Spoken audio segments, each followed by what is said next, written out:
Hi there, I'm Daniel Woolf for the Gloucester Independent, and behind me on Belgrave Road is a set of properties. I believe there are 10 properties in total, configured up for 93 rooms, which have been recently sold on auction for approximately 3.75 million.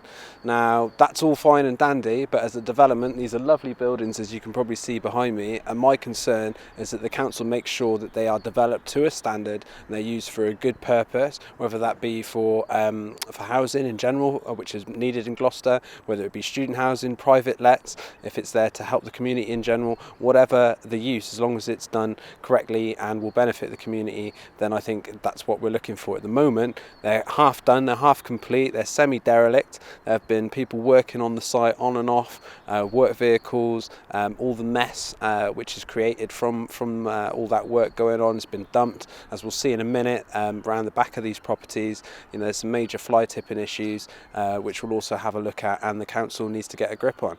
The fact that I've lived around this area for the best part of 2.5 years, and when I walk around, nothing's been done about them.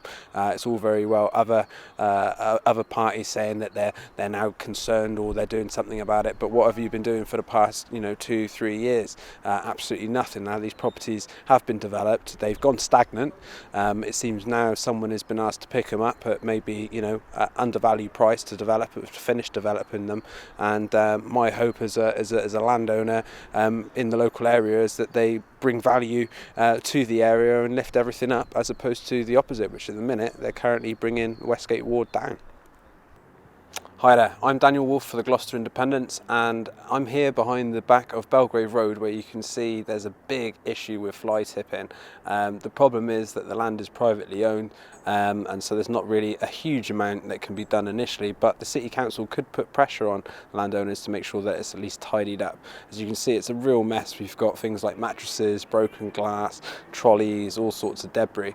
As you may see, there's other properties just to join into this this kind of like driveway through thoroughfare, if you want to call it, and they are maintained and it is done properly and it's not derelict, but as you can see behind me, the state of affairs here is doing nothing for anyone who's got to walk around here or have to see this. It's an eyesore, and worse than that, it's a fire hazard. It's potentially quite dangerous.